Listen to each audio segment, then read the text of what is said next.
Hey, everybody, and welcome to another XP Network Spotlight live stream. We're here with Jeff from Chaosium. He's the chair and creative director. I'm Jason, CEO of XP Network. As usual, we're going to go through a rundown of XP Network and then deep dive into the world of Chaosium and everything they do. So, first off, don't forget to scan the QR code on the screen throughout the show. If you scan that, you get 50 bonus XP in addition to the 50 XP you got for signing up for this event. That also enters you into the wheel spin where you can win 500 bonus XP. So don't forget to sign up for that and sign up for the event. You can use your XP on the Chaosium store coming soon. In the meantime, you can use it on the XP Networks. We'll be jumping into a Q&A session after we go through a little rundown of what's new and exciting with Chaosium. A little bit about XP Network if you're first-time listener or viewer to the live stream. XP Network is your loyalty and rewards program. We're here to promote publishers and retail stores so you can go out and play your games, get rewarded, get into your organized play, and get those rewards a little bit easier.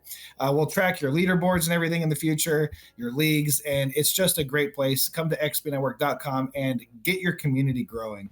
We promote game stores, organizers.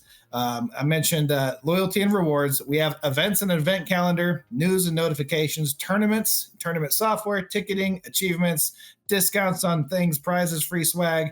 And we also have a video game, Pong of Champions. It's on iOS, coming to Android soon.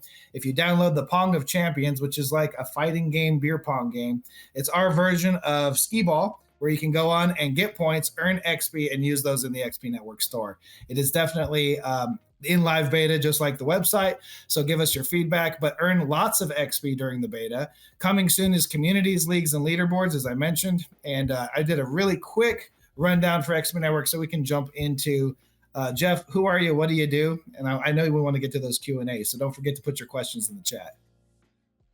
Okay, well, hi, I'm Jeff Richard. I'm the chair and creative director of Chaosium Inc. We are the publisher of such games as Call of Cthulhu.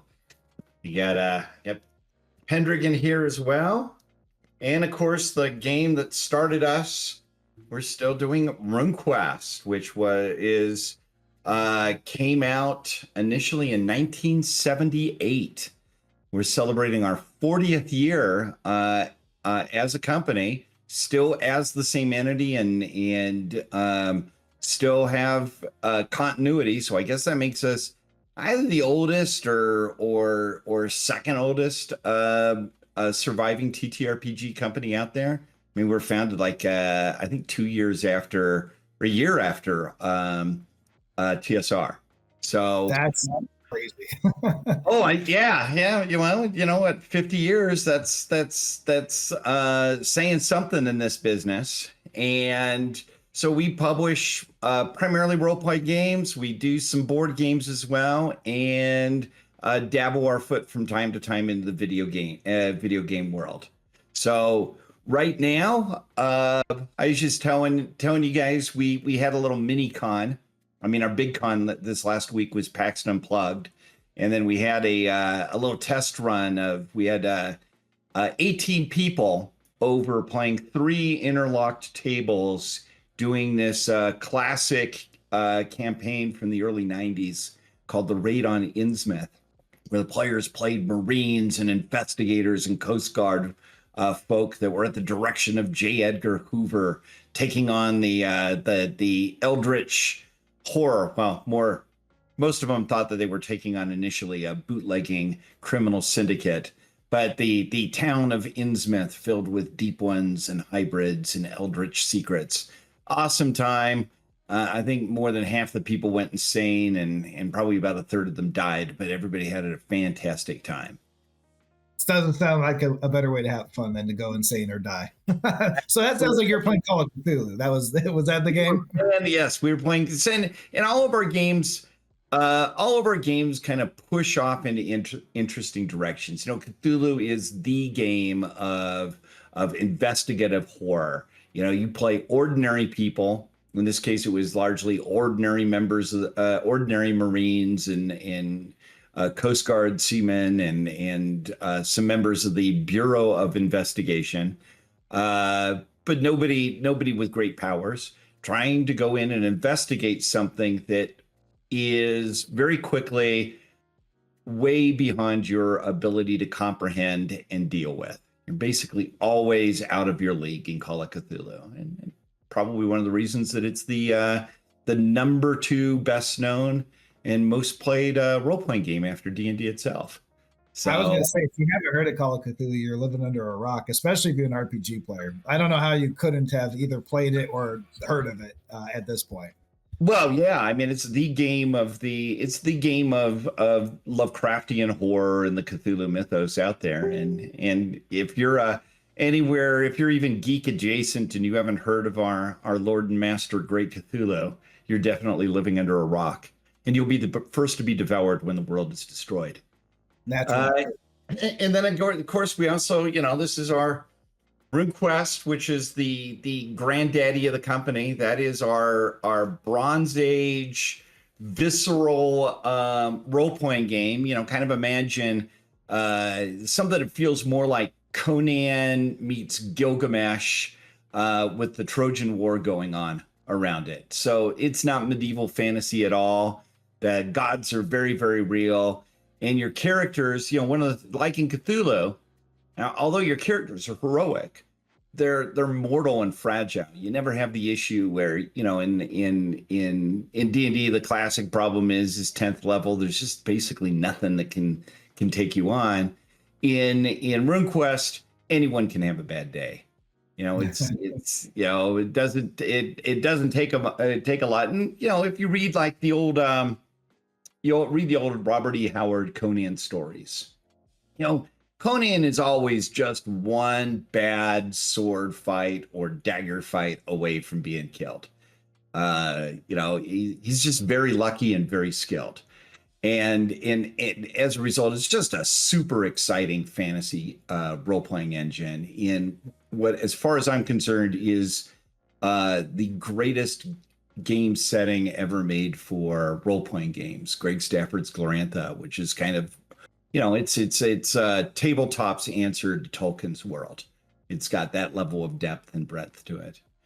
And then we've also got we got what I think is one of the greatest games of all time, Pendragon, or King Arthur Pendragon, where you play one of the knights of King Arthur, and you're just basically exploring with the very DNA of fantasy, going out on quests and fighting monsters and other knights and looking for the Holy Grail.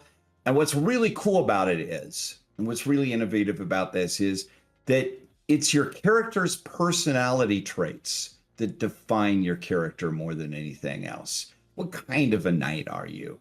Are you a lustful knight? Are you a pious knight? Are you a brave knight? Are you a coward? And every character, as a result, ends up being just unbelievably distinct and unique while still being a knight. That is super cool. Just like the real Knights of the Round Table, they all had a character flaw that put them all together in one spot. And the cool thing about this one is it's your flaws that make you awesome. And actually, it's also your flaws that make that earn you glory, because all of your traits taken to the extreme are a flaw.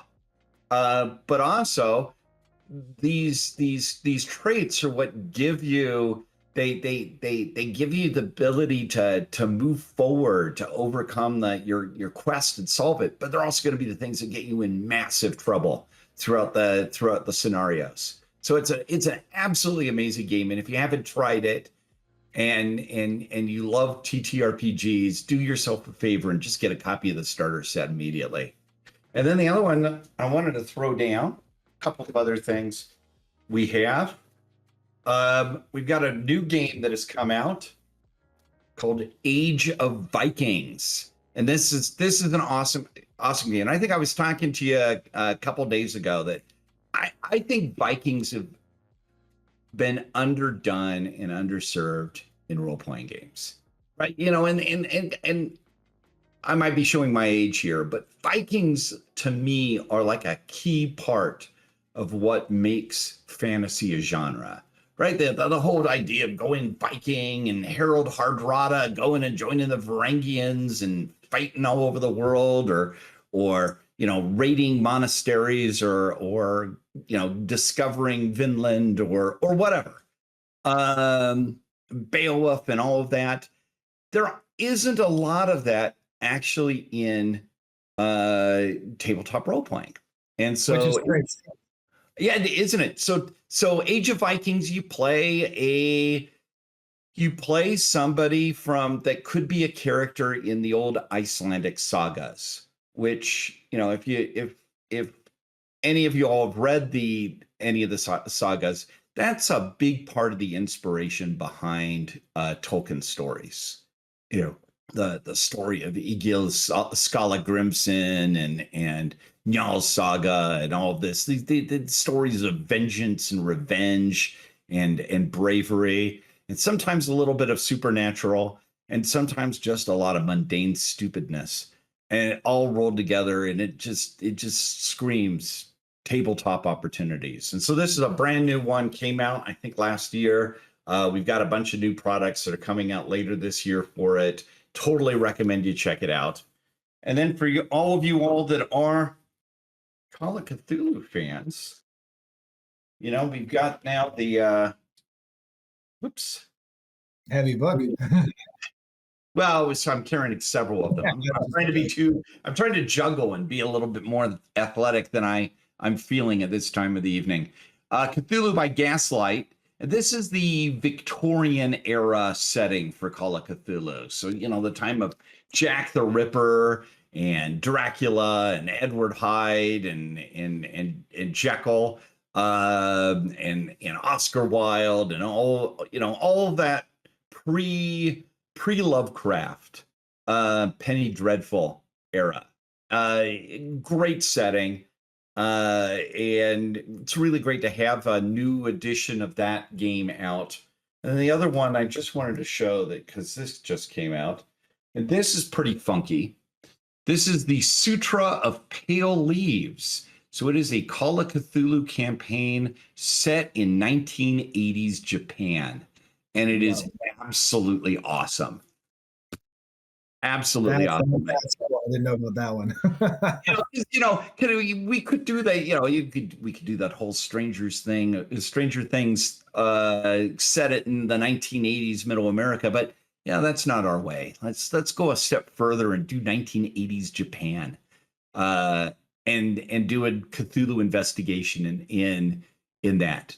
Absolutely awesome book. You got some awesome themes and backgrounds to start your games in.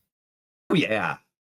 So we got, I didn't want to go over a giant laundry list of everything coming out, but we've got stuff for every one of our lines, old and new.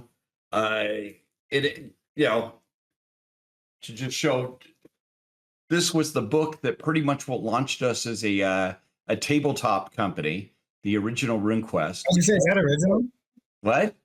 Is that original? It looks like pristine. We still print these. Okay.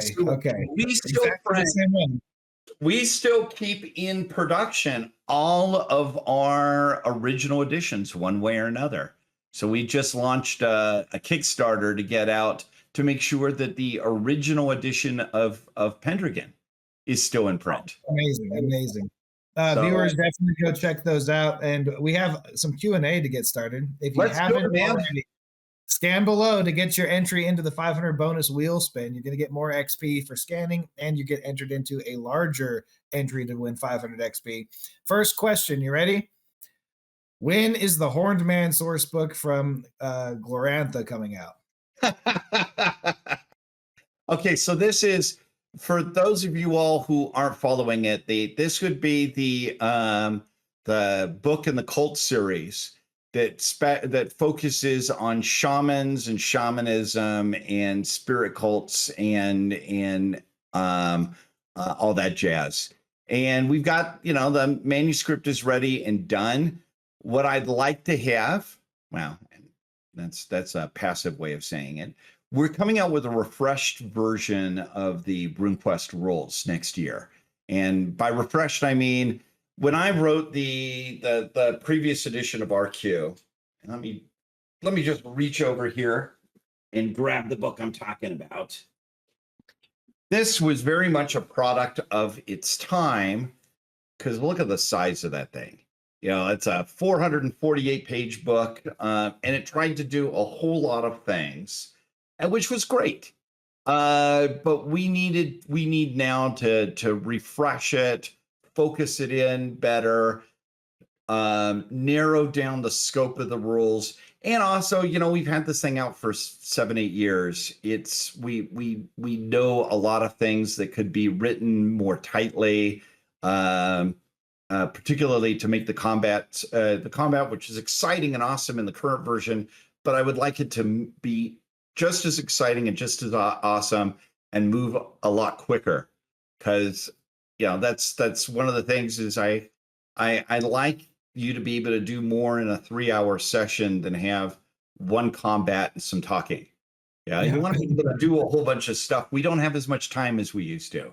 So after that gets released, we're going to go back and put out the secondary or non-human related cults, and also try to tie it into more things to do with them. Sweet. So hopefully that answers the question. Next question. Will there be a starter set for Age of Vikings? If we continue to make, if it continues to sell as well as it has been, I think we're going to want to. I mean, part of the thing about a starter set is the starter sets cost a lot of money in order to develop and design. And so you want to do it if you think that more people are likely to join in than the people that are initially super enthusiastic about it. Because otherwise you end up, you know, it gets very hard to get that money back. And we're not a big company, so we've got to be very careful about how we spend our money and on what. But so far, the reaction Age of Vikings has been very good. So I would love there to be a starter set on that. Awesome. And I think there's a follow up from the same person. I'm also looking forward to more news about Cthulhu by Gaslight, which, to be honest, now I want more news on that. I didn't know that was coming out either. That's really cool. Oh, well, we've got an investigator book, and that's all about creating characters. It's a player's handbook for it. We've also got the Game Master book for it. So we've got those we've got those 2 core books out. We've got a scenario pack coming out this next year, so 2026, of scenarios for Gaslight. And then the thing is, again, it's if we see enough critical action with it, what we may end up doing is really treating it as its own setting, and continue to do books for Cthulhu by Gaslight, just to continue to let people explore and investigate in that Victorian era, which I think is awesome. But right now, I think the 2 books out are the player's book and the GM's book, which has scenarios and in investigations in it. And I think the next one out, if it's not out already, there's a GM's pack, so with a screen, some additional scenario material in it. And then we're going to have a scenario pack. Awesome. And you know what? I was just thinking while you were talking, this would have been the perfect show to have like special effects where we make the audience wonder if they're going insane in the middle of our stream. Next question. How is Rivers of London doing? Will there be regional supplements, US, German, etc. for that? Well, we got the US, we have the US book. We actually, I don't know if we've got it yet in regular distribution, but we had it for sale at Chaosium Con in Poland. So I'm assuming that that's going to, one of the things about releases on this is that we are an international company, and we try to make sure that when we have a book go into distribution, that we have all of them, we have books in all of our international regions. So that means having the books in the US, that's the easiest, having the books in the UK, having them in the EU, and then of course having them in Australia and New Zealand, which is, we got a lot of our audiences there as well. And so it takes a while. And it can take a few months before the ships carrying the books show up at our warehouses in each one of the countries. And then what happens then is once they're there, then it goes into distribution, makes it out to the game stores, and gets released on our website. Fun little behind the curtain. We published under Jasco Games for several years, over a decade, and yeah, the international fulfillment part and localization into every language that you can possibly do is a fun part of a business that is a big Right. problem that has to be solved. It's just a fun riddle. And the crazy thing about it, that's just English language for us.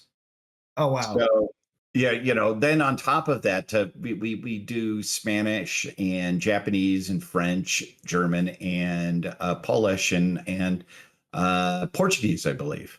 Oh, wow. I'm sure I'm missing a couple of. I know we do Swedish and I'm pretty sure we do Hungarian as well and a few others. It's a big list, and That's what a fun challenge every time as a publisher to just get the product to everybody. And I know as a former publisher, we want the fans to have these. We want it to be in a language yes. that's the easiest way for you to play because we want you playing the games.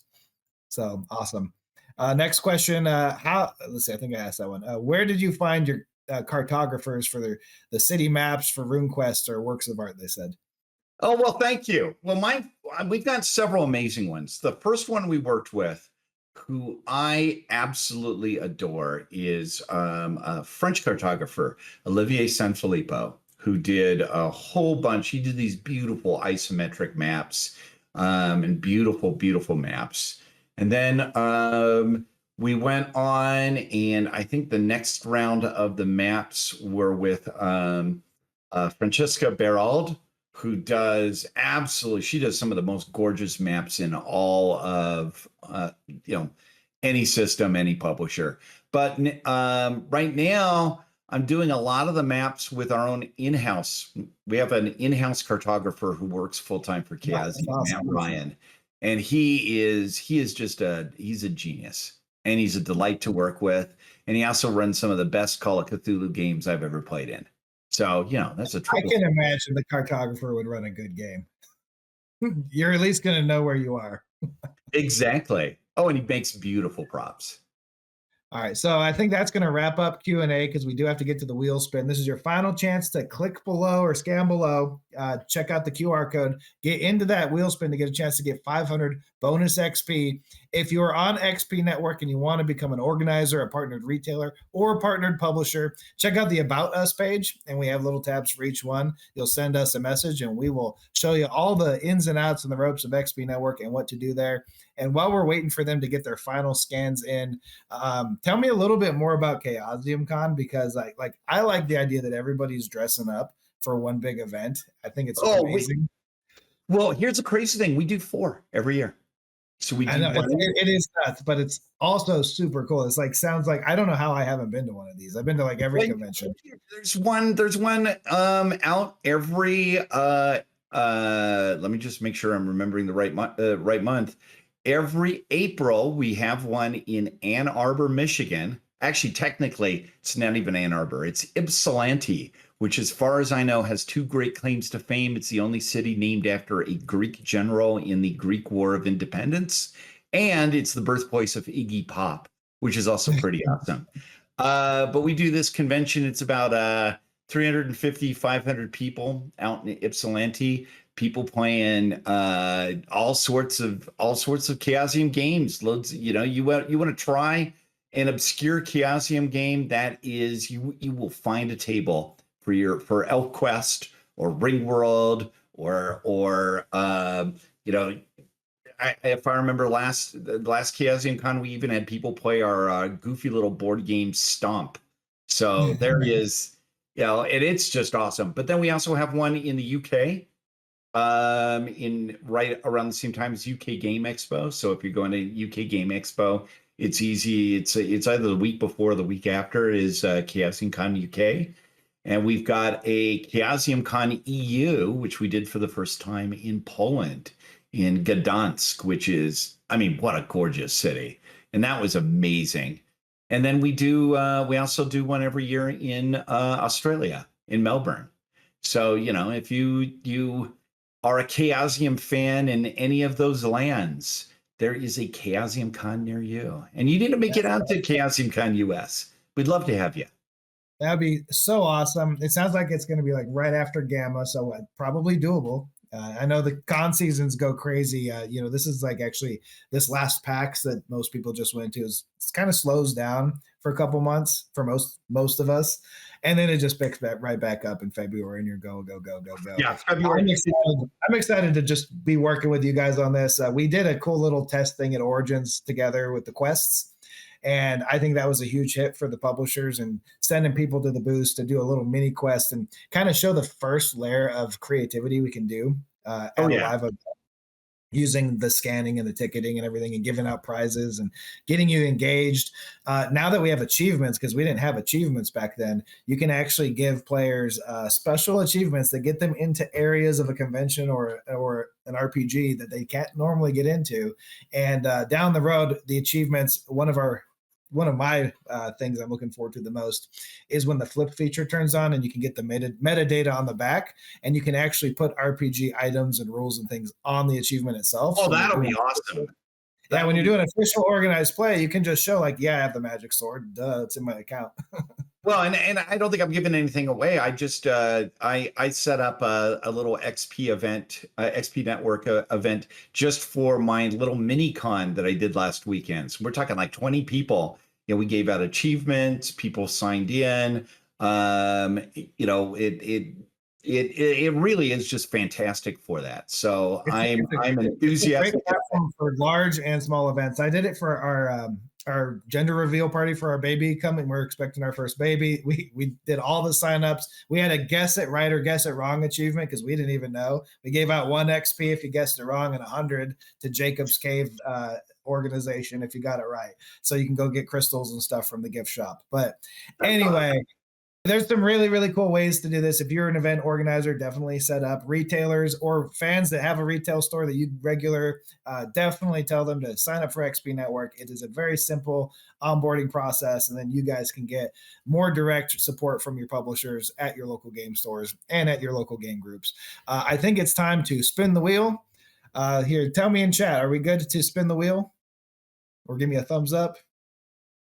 We good. All right. So I'm going to do the usual ding, ding, ding, ding, ding sounds and hope I get it. So here we go. 3, 2, 1, wheel spin. Ding, ding, ding, ding, ding, ding, ding, ding, ding, ding, ding. And we probably have a winner. I still can't see the screen. Let's see who wins.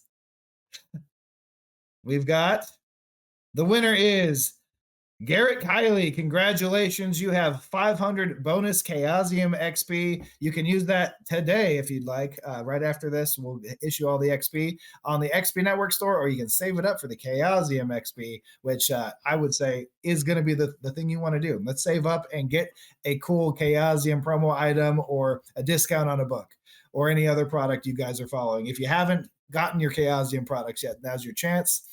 Jeff, any final words before we go? I know these are pretty short videos. Oh, no, this is just a blast. I'm happy to do this again, man. It is always fun. I love talking to the publisher partners. You guys always have such cool stuff to go over. If you haven't already, download Pong of Champions. It's our video game where you can earn XP for downloading. Link your XP account. You get 3,000 XP right now for linking your account. That is a very limited time offer. Next year, I don't believe you're going to be getting that much for just linking your account, and then you'll have daily challenges. You are so much more generous than I was to my people. Yeah, well, our XP also isn't worth as much as your XP. You guys get a little bit of a better discount on your store than we do on ours. We have right now the worst pricing just because all XP can only be spent on the XP Network store. Otherwise, every XP is only spendable in your own store. So we are kind of like the Switzerland, the central hub, where you can use all the XP. So, but anyway, we had technical difficulties. So if you were here for the Friday show, you also got a little cute Cthulhu achievement for the technical difficulties we had. So appreciate your support. Jeff, appreciate you joining us. We'll have another one of these for Aries games this Friday, so stay tuned.